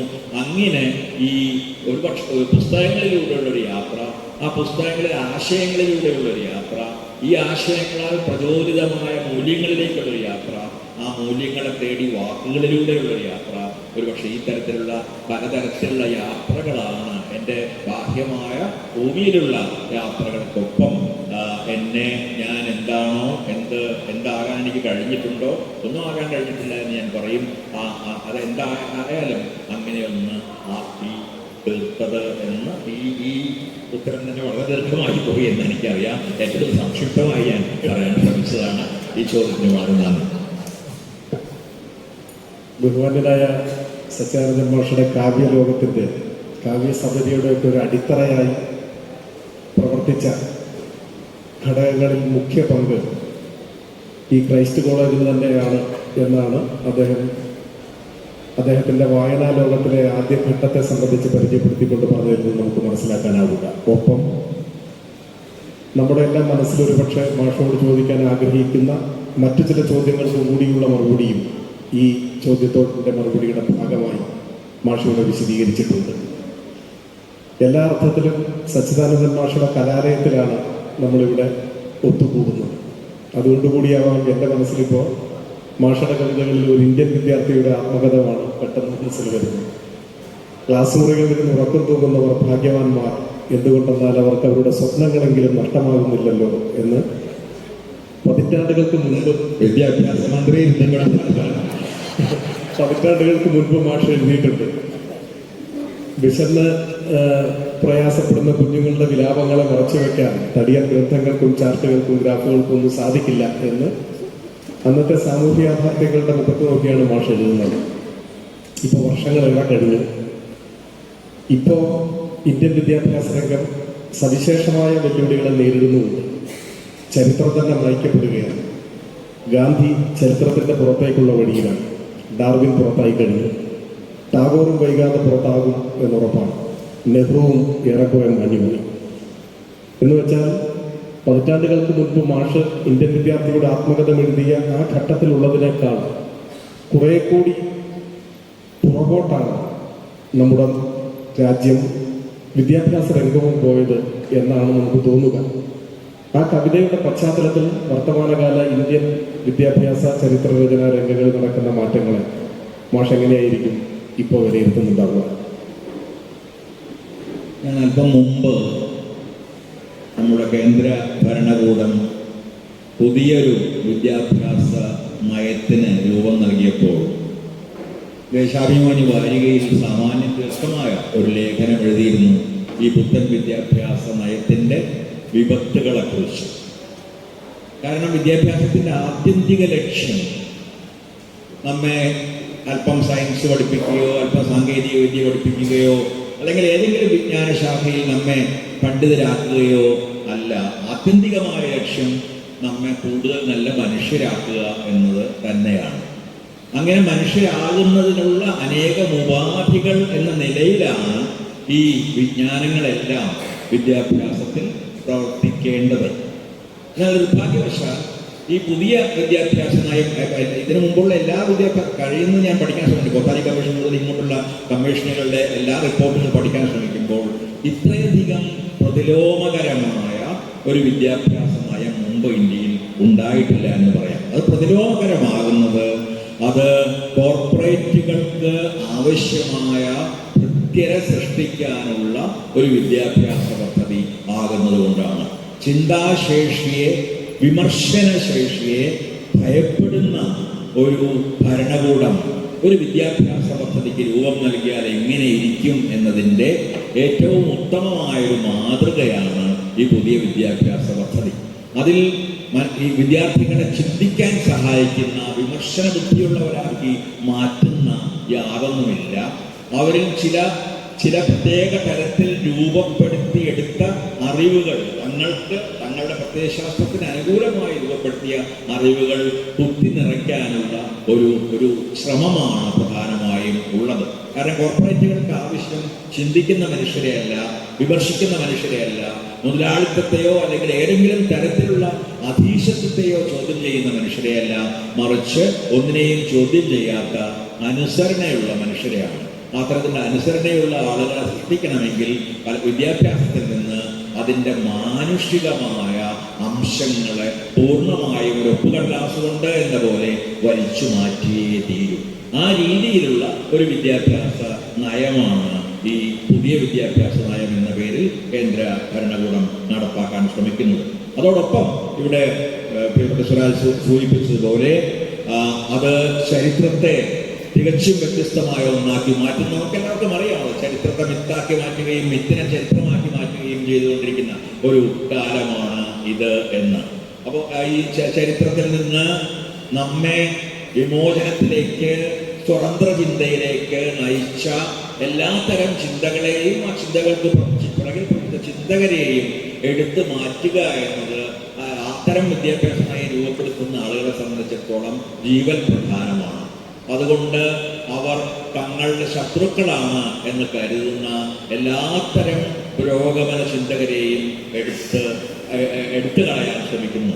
ഇപ്പോൾ ഗാന്ധിക്ക് പകരം പതുക്കെ ഗോഡ്സെ ഉയർന്നു വരുന്നത് നാം കാണുന്നു. അല്ലെങ്കിൽ നെഹ്റുവിന്റെ സ്ഥാനത്ത് സവർക്കർ പ്രതിഷ്ഠിക്കപ്പെടുന്നത് നാം കാണുന്നു. ലോഹിയെ പോലുള്ള ആളുകൾ ഇന്ത്യയിൽ പുരോഗമനപരമായി പല രീതികളിലാണ്. പക്ഷേ ഇവരൊക്കെ തമ്മിൽ ഞാൻ സമീകരിക്കുകയല്ല, വലിയ വ്യത്യാസങ്ങളുണ്ട്. പക്ഷെ പല രീതികളിൽ ഇന്ത്യയിൽ പുരോഗമന ചിന്ത, സോഷ്യലിസത്തെ പറ്റിയുള്ള ചിന്ത, സമത്വത്തെ പറ്റിയും സ്വാതന്ത്ര്യത്തെ പറ്റിയും ജനാധിപത്യത്തെ പറ്റിയും മനുഷ്യാവകാശങ്ങളെ പറ്റിയുമുള്ള ചിന്ത കൊണ്ടുവരാൻ ശ്രമിച്ച എല്ലാ ചിന്തകരെയും ക്രമേണ തമസ്കരിക്കുകയും ഇല്ലാതാക്കുകയും അവരുടെ സ്ഥാനം തികച്ചും ഏകാധിപത്യത്തിലോ സമഗ്രാധിപത്യത്തിലോ വിശ്വസിച്ചു പോകുന്ന, അല്ലെങ്കിൽ ഏതെങ്കിലും ഒരു മതത്തിന്റെ മാത്രം ആധിപത്യം, അത് സങ്കല്പിക്കപ്പെടുന്ന മതമാണ്, അത് വലിയ ചർച്ചയാണ്. ആ ഒരു മതാധിപത്യത്തിൽ വിശ്വസിക്കുന്ന ആളുകൾക്ക് നൽകുകയും ചെയ്യാനുള്ള ഒരു ശ്രമം ഈ പുതിയ വിദ്യാഭ്യാസ നയത്തിലുടനീളം നമുക്ക് കാണാം.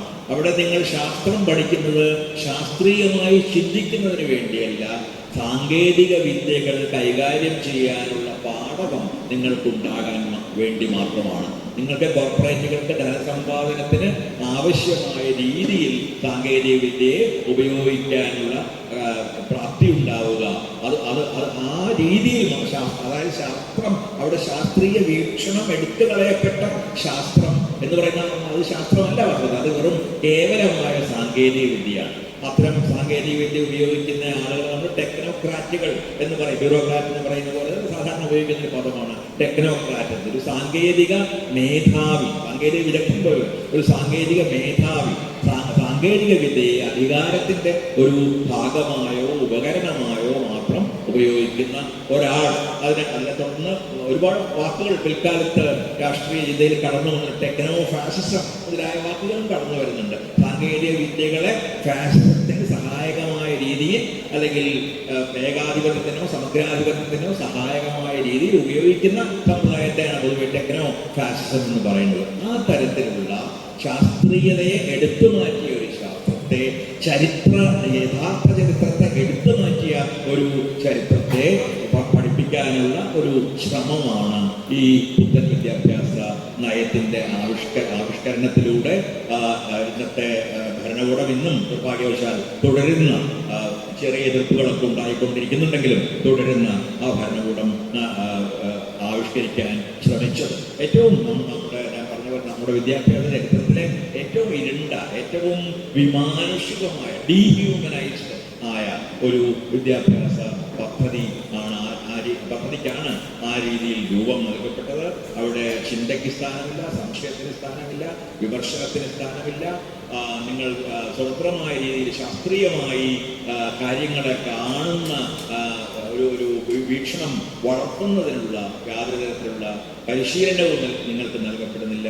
ആ തരത്തിൽ വിദ്യാഭ്യാസ നയത്തെ പുനർനിർവചിക്കാൻ, അല്ലെങ്കിൽ പൂർണ്ണമായും അതിൽ നിന്ന് വിദ്യാഭ്യാസം എന്ന് പറയുന്ന അതിൻ്റെ സത്തയെ എടുത്തു മാറ്റാനുള്ള ഒരു ശ്രമമാണ് ഈ പുത്തൻ വിദ്യാഭ്യാസ നയത്തിലൂടെ നടപ്പിലാക്കപ്പെടുന്നത്. അപ്പോൾ ഇന്ന് വിദ്യാർത്ഥികൾ ഉറങ്ങിയാൽ മതിയാവില്ല, മരിക്കുക തന്നെ വേണ്ടി വരും എന്ന് എനിക്ക് തോന്നുന്നു. അന്ന് അവർക്ക് അവർക്ക് സ്വപ്നമെങ്കിലും നഷ്ടപ്പെടുന്നില്ലല്ലോ എന്ന് പറഞ്ഞു. ഇന്ന് വാസ്തവത്തിൽ അവർക്ക് നഷ്ടപ്പെട്ടുകൊണ്ടിരിക്കുന്നത് സ്വപ്നങ്ങൾ മാത്രമല്ല, ജീവിതം തന്നെയാണ്. അഥവാ ജീവിതത്തെക്കുറിച്ചുള്ള സങ്കല്പമാണ്. ജീവിതം എന്ന് പറഞ്ഞാൽ ഏതെങ്കിലും തരത്തിലേതെങ്കിലും സാങ്കേതിക വിദ്യയൊക്കെ പഠിച്ച് കാനഡയിലോ ന്യൂസിലാൻഡിലോ എവിടെയെങ്കിലും ഒക്കെ പോയി നല്ല ശമ്പളമൊക്കെ വാങ്ങി ജീവിക്കുക എന്നത് മാത്രമായി മാറുന്നു. ജീവിതത്തിൻ്റെ അഗാധമായ അർത്ഥങ്ങൾ, മാനങ്ങൾ പൂർണ്ണമായി നഷ്ടപ്പെടുകയും അത് വിവർണമായ സ്വാർത്ഥപൂരിതമായ ഒരു സാമ്പത്തികമായ സ്രോതസ്സുകളിലേക്ക് മാത്രം മനുഷ്യരെ നയിക്കുന്ന ഒന്നായി അതിനെ മാറ്റാനുള്ള ശ്രമങ്ങൾ നടന്നുകൊണ്ടിരിക്കുന്ന ഒരു കാലമാണിത്. അതുകൊണ്ട് ആ സ്വപ്നങ്ങളെ തിരിച്ച് പിടിക്കണമെങ്കിൽ, മനുഷ്യത്വത്തിൻ്റെ സ്വപ്നങ്ങളെ തിരിച്ച് പിടിക്കണമെങ്കിൽ നമുക്ക് നമ്മുടേതായ വളരെ വ്യത്യസ്തമായ വിദ്യാഭ്യാസ നയം രൂപപ്പെടുത്തുകയും ഈ വിദ്യാഭ്യാസ നയത്തിൻ്റെ ഒരു കർക്കശമായ വിമർശനം നടത്തുകയും വേണ്ടി വരുമെന്ന് എനിക്ക് തോന്നുന്നു. ഏകദേശം 50 വർഷമായിട്ടുണ്ടാവും, ഏകദേശം ഒരു 50 കൊല്ലമായിട്ടുണ്ടാവും. ഇന്ത്യ നിന്റെ വയറ്റിൽ പിറന്നതിനാൽ നാണം മറയ്ക്കുവാൻ ഒരു കീറിയ ദേശീയ പതാക പോലും ഇല്ലാതെ ചൂളി ഉറഞ്ഞു പോകുന്നു ഞാൻ എന്ന് സച്ചിദാനന്ദൻ മാഷ് എഴുതി. സ്വേച്ഛാധികാര വാഴ്ചയുടെ ഒരു പ്രത്യേക ഘട്ടത്തിലാണ് അങ്ങനെ എഴുതുന്നത്. ഇപ്പോൾ 50 വർഷമാകുന്നു. ഇപ്പോൾ അടിയന്തരാവസ്ഥ ഇല്ല നമ്മുടെ രാജ്യത്ത്. പക്ഷേ ഇപ്പോൾ ആ കവിത അന്നുള്ളതിനേക്കാൾ കൂടുതൽ പ്രസക്തിയുള്ള ഒരു കാലഘട്ടമായും ഇപ്പോൾ കാലമായി മാറിയിരിക്കുന്നു എന്നാണ് നമുക്ക് പൊതുവിൽ മനസ്സിലാക്കാനാവുന്നത്. ആഗോള വിശപ്പ് സൂചികയിൽ നമ്മുടെ സ്ഥാനം 111 ഇപ്പോൾ. ലോകത്തിലെ ഏറ്റവും കൂടുതൽ മനുഷ്യർ പട്ടിണി കിടന്ന് മരിച്ചു പോകുന്ന രാജ്യങ്ങളിലൊന്നും നമ്മുടേതാണ്. പശുവിൻ്റെ പേരിൽ മനുഷ്യർ കൊല്ലപ്പെടുന്ന ലോകത്തിലെ ഒരേ ഒരു രാജ്യം നമ്മുടേതാണ്. ഗൗരി ലങ്കേഷിൻ്റെ രക്തസാക്ഷി വാർഷിക ദിനമായിരുന്നു കഴിഞ്ഞ ദിവസം. അവിടെ മുതൽ സ്റ്റാൻ സ്വാമി വരെ, ഒപ്പം 10,000-കണക്കിന് മനുഷ്യർ, ഏറെയും ചെറുപ്പക്കാർ, വിചാരണ കാത്ത് അനാദികാലമായി ജയിലിൽ കിടന്നുകൊണ്ടിരിക്കുകയാണ്. ഈ ഒരു ഘട്ടത്തിൽ അന്ന് 50 കൊല്ലം മുൻപ് ഇന്ത്യയെ നിന്റെ വയറ്റിൽ പിറന്നതിനാൽ നാണം മറയ്ക്കുവാൻ ഒരു കീറിയ ദേശീയ പതാക പോലുമില്ലാതെ ചൂളി ഉറഞ്ഞു പോകുന്നു എന്ന് കവിത എഴുതിയ കവി ഇന്നത്തെ കാലത്ത് ഈ 50 കൊല്ലത്തിന് ശേഷം ആ കവിതയെയും ഇന്നത്തെ ഇന്ത്യയെയും എങ്ങനെയായിരിക്കും സമീപിക്കുന്നുണ്ടാവുക? നിശ്ചയമായും അന്ന് അതെഴുതിയ കാലഘട്ടത്തെക്കാൾ എത്രയോ മടങ്ങ് ഇരുണ്ട ഒരു കാലത്തിലൂടെയാണ് നാം ഇന്ന് കടന്നു പോകുന്നത്. 2014 വളരെ പ്രധാനപ്പെട്ട ഒരു വർഷമാണ് ഇന്ത്യയെ സംബന്ധിച്ചിടത്തോളം. ഒരു മതസംഘടന അതിൻ്റെ ശതാബ്ദി ആഘോഷിക്കുന്ന വർഷത്തിൽ ഇന്ത്യയുടെ നേതൃത്വത്തിലെത്തിയ ഒരു കാലം, ഒരു വർഷമായിരുന്നു അത് എന്ന് നമുക്കറിയാം. അപ്പോൾ അതിനു മുമ്പുള്ള അനേകം വർഷങ്ങളിലെ ആലോചനയുടെയും പ്രവർത്തനത്തിൻ്റെയും ഒക്കെ ഫലമായിട്ടാണ് ആ ശക്തി അധികാരത്തിൽ എത്തുന്നത്. അതോടുകൂടി ആദ്യം സംഭവിക്കുന്നത്, ഒരു എഴുത്തുകാരൻ എന്ന നിലയ്ക്ക് അതിനോട് പ്രതികരിക്കുമ്പോൾ ആദ്യം അത്തരത്തിലുള്ള ശക്തികൾ അധികാരത്തിൽ വരുമ്പോൾ ആദ്യം സംഭവിക്കുന്ന അപജയം ഭാഷയുടേതാണ്. ഭാഷയിലെ ഓരോ വാക്കിൻ്റെയും അർത്ഥം മാറിപ്പോകുന്നു. സ്വാതന്ത്ര്യം എന്ന് പറഞ്ഞാൽ ഭരണകൂടത്തെ പിന്തുണയ്ക്കാനും അതിന് സ്തുതി പാടാനും ഉള്ള സ്വാതന്ത്ര്യം മാത്രമായി മാറുന്നു. ജനാധിപത്യം എന്ന് പറഞ്ഞാൽ ആ ഒരു പ്രത്യേക വിഭാഗത്തിന് വോട്ട് ചെയ്യാനുള്ള ഒരു പദ്ധതി മാത്രമായി, അല്ലെങ്കിൽ ഒരു വ്യവസ്ഥ മാത്രമായി മാറുന്നു. ദേശസ്നേഹം എന്ന് പറഞ്ഞാൽ ഒരു പ്രത്യേക മതവിഭാഗത്തോട്, ആ മതവിഭാഗത്തിൻ്റെ തന്നെ ഒരു ചെറിയ വിഭാഗത്തോട് കൂറ് കാണിക്കാനുള്ള അല്ലെങ്കിൽ ആ കൂറിൻ്റെ, ആ വിശ്വസ്തതയുടെ പേര് മാത്രമായി മാറുന്നു. വാക്കുകളുടെ മുഴുവൻ അർത്ഥം നാം പറഞ്ഞുകൊണ്ടിരുന്ന ദേശസ്നേഹമല്ല, ഗാന്ധി പറഞ്ഞുകൊണ്ടിരുന്ന ദേശസ്നേഹത്തെക്കുറിച്ചല്ല ഇന്ന് ഈ ബീഫ് കഴിക്കുന്ന ആളുകളെ തല്ലിക്കൊല്ലുന്ന ആളുകൾ പറയുന്നത്. അവരുടെ ദേശസ്നേഹം മറ്റൊന്നാണ്. അത് ദേശസ്നേഹമെന്ന് അവർ വിളിക്കുന്നത് അവരുടെ സങ്കല്പത്തിൽ മാത്രമുള്ള, ഒരു കാലത്തും ഉണ്ടായിട്ടില്ലാത്ത ഏതോ ഒരു പുരാതന ഇന്ത്യയിലേക്കുള്ള, ബ്രാഹ്മണാധിപത്യത്തിൽ ഉള്ള ഒരു പുരാതന ഇന്ത്യയിലേക്കുള്ള തിരിച്ചുപോക്കാണ്. ആ തിരിച്ചുപോക്കിനുള്ള ഒരു മാർഗമായിട്ടാണ് ദേശസ്നേഹത്തെ അവർ പലപ്പോഴും കാണുന്നത്. അത് യഥാർത്ഥമായ ഇന്ത്യയോടുള്ള സ്നേഹമല്ല, ഇന്ത്യയിലെ സാധാരണക്കാരായ പട്ടിണി കിടക്കുന്ന പല രീതികളിലുള്ള മർദ്ദനങ്ങളും പാർശ്വവൽക്കരണങ്ങളും അനുഭവിക്കുന്ന മനുഷ്യരോട്, സ്ത്രീകളോട്, അല്ലെങ്കിൽ ട്രാൻസ്ജെൻഡറുകളോട്, ദരിദ്രരായ മനുഷ്യരോട്, തൊഴിലാളികളോട്, അധ്വാനികളോട് ഉള്ള അനുഭാവമോ അനുകമ്പയോ അല്ല. അതാണ് യഥാർത്ഥ ദേശസ്നേഹം എന്ന് ഞാൻ മാത്രമല്ല, ഇതിനു മുമ്പ് ഏറ്റവും ഗംഭീരമായ രീതിയിൽ ഈ ദേശീയ വാർത്ത വിമർശിച്ചിട്ടുള്ള ഒരാളുണ്ട്. അത് സ്വരാജ് നേരത്തെ പറഞ്ഞു. ഈ ഉടനെ പേര് വെക്കാൻ പോകുന്ന മറ്റൊരാൾ ടാഗോർ, രവീന്ദ്രനാഥ ടാഗോറാണ് ആദ്യമായിട്ട് ദേശീയവാദത്തിന്റെ ഏറ്റവും സങ്കീർണവും ആഴമേറിയതുമായ വിമർശനം നടത്തിയിട്ടുള്ള 4 പ്രഭാഷണങ്ങളിലൂടെ ദേശീയവാദം ഉയർന്നു വന്നുകൊണ്ടിരുന്ന ഒരു കാലത്താണെന്ന് ഓർക്കണം. അത് അദ്ദേഹത്തെ വളരെ അൺപോപ്പുലറാക്കി. ചില രാജ്യങ്ങളിലൊക്കെ അദ്ദേഹത്തെ കടത്തുകയില്ല എന്നുള്ളൊരു അവസ്ഥയിൽ വരെ എത്തിച്ച ഒന്നായിരുന്നു അദ്ദേഹത്തിന്റെ ദേശീയവാദ വിമർശനം. കാരണം അത് ദേശസ്നേഹത്തെയൊക്കെ അദ്ദേഹം വിമർശിച്ചത്. ദേശസ്നേഹം എന്നത് വളരെ സ്വാഭാവികമാണ്. മൃഗങ്ങൾക്ക് പോലും തങ്ങൾ താമസിക്കുന്ന ഇടങ്ങളോടും ഒരു പ്രത്യേക സ്നേഹമുണ്ടാകും. അതിനെ രക്ഷിക്കാൻ അവർ ശ്രമിക്കുകയും പൊരുതുകയും ഒക്കെ ചെയ്യും.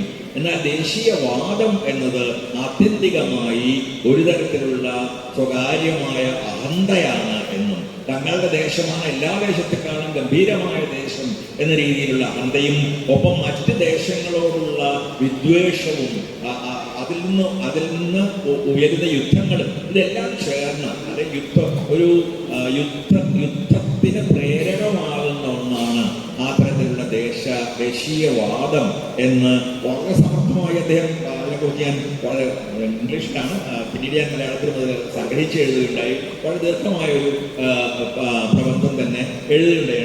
സിംലയിൽ ഇൻസ്റ്റിറ്റ്യൂട്ട് ഓഫ് അഡ്വാൻസ് സ്റ്റഡീസിൽ കുറച്ചു കാലം ദേശീയ ഫെല്ലോ ആയി പ്രവർത്തിച്ചിരുന്ന കാലത്ത് ഞാൻ എഴുതിയൊരു പ്രധാനപ്പെട്ട പ്രബന്ധം അത്തരത്തിലുള്ള ഒന്ന് ആയിരുന്നു. അതായത് അദ്ദേഹത്തിന് അനേകം ഗംഭീരങ്ങളായ ഉപമകളുണ്ട്. ഒരു ഉപമ ഇത്തരത്തിലുള്ള ദേശത്തിലുള്ള ഒരു ഉപമ ജിറാഫിൻ്റെതാണ്.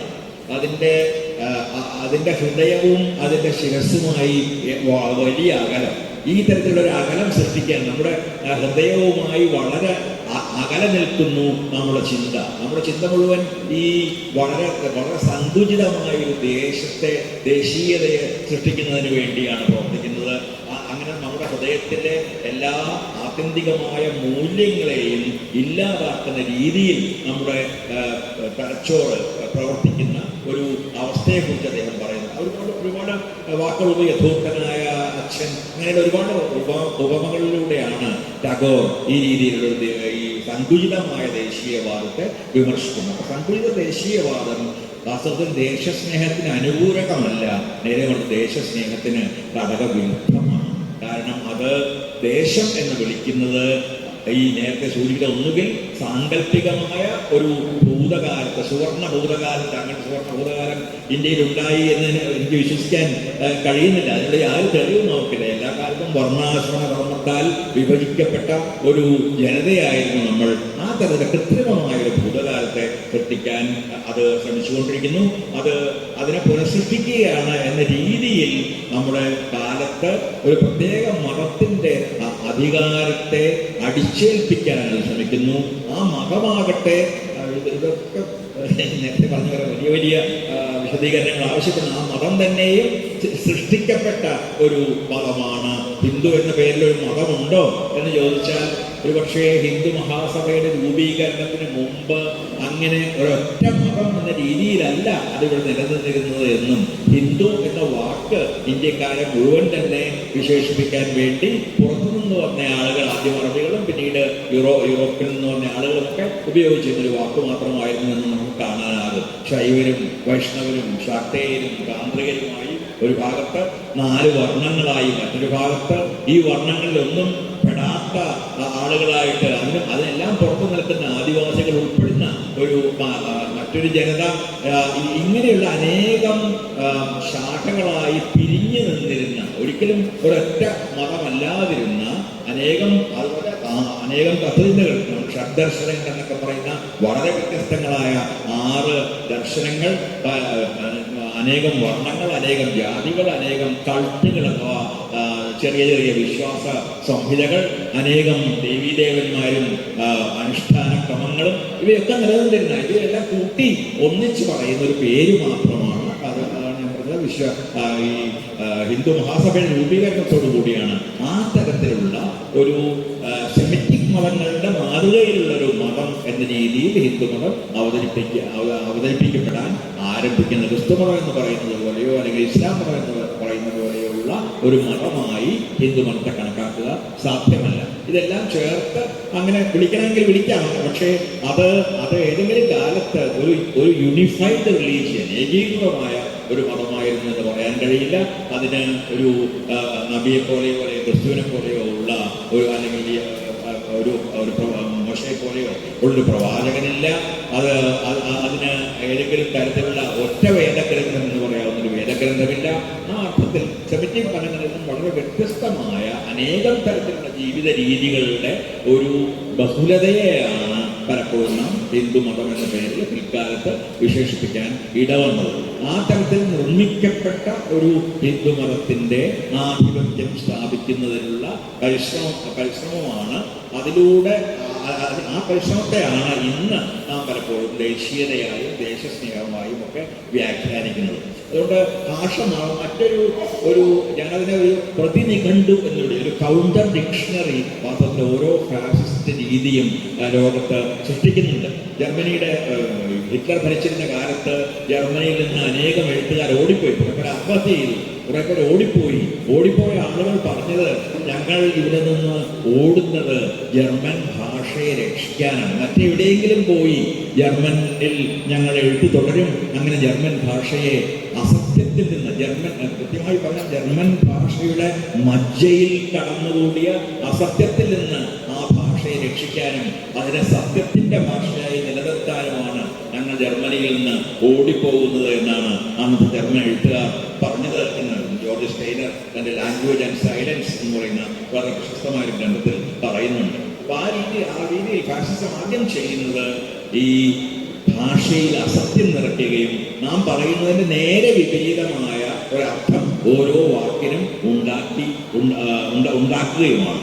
ആ രീതിയിലുള്ള അപ്പൊ മറ്റൊരു നിഘണ്ടു നിർമ്മിക്കപ്പെടുന്നു. ഓരോ വാക്കിന്റെയും അർത്ഥം മറ്റൊന്നായി മാറുന്നു. ദേശസ്നേഹി ദേശദ്രോഹി എന്ന് പറഞ്ഞാൽ മനുഷ്യാവകാശങ്ങൾക്ക് വേണ്ടി പ്രവർത്തിക്കുന്ന ആളുകൾ, അല്ലെങ്കിൽ ജനാധിപത്യം നിലനിൽക്കണമെന്ന് ആഗ്രഹിക്കുന്ന ആളുകൾ, സോഷ്യലിസം നടപ്പിലാക്കണമെന്ന് ആഗ്രഹിക്കുന്ന ആളുകൾ.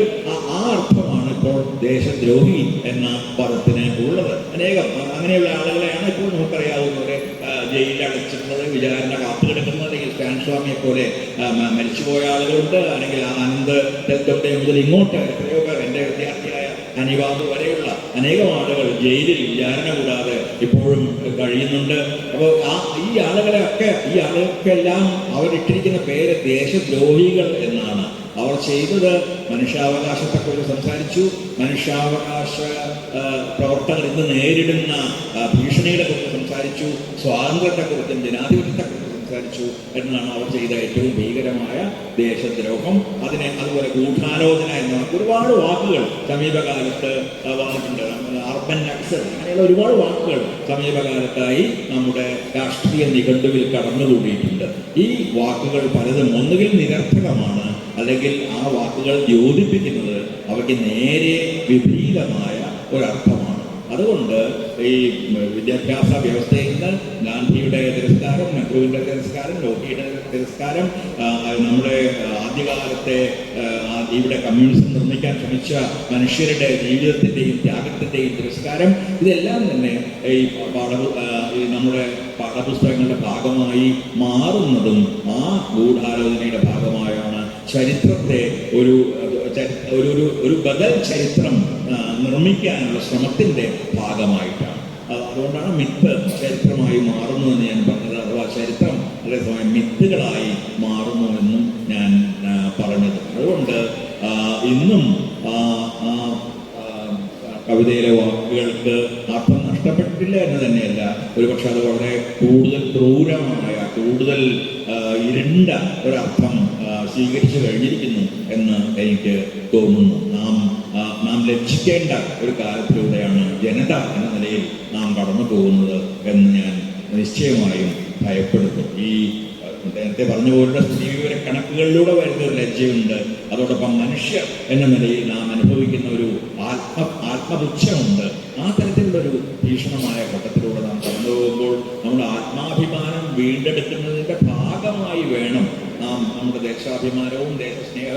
എല്ലാം തന്നെ വീണ്ടെടുക്കാൻ അതിന് ആദ്യമായി ഉണരേണ്ടത് നമ്മുടെ തന്നെ അകങ്ങളാണ്. നമുക്ക് എന്താണ് നഷ്ടപ്പെട്ടുകൊണ്ടിരിക്കുന്നത് എന്നതിനെക്കുറിച്ചുള്ള ബോധ്യം മാത്രമാണ് നമുക്ക് എന്താണ് നേടാനുള്ളത് എന്നതിനെക്കുറിച്ചുള്ളൊരു വിഷനിലേക്ക്, ദർശനത്തിലേക്ക് ആത്യന്തികമായി നമ്മെ നയിക്കുക എന്ന് എനിക്ക് തോന്നുന്നു.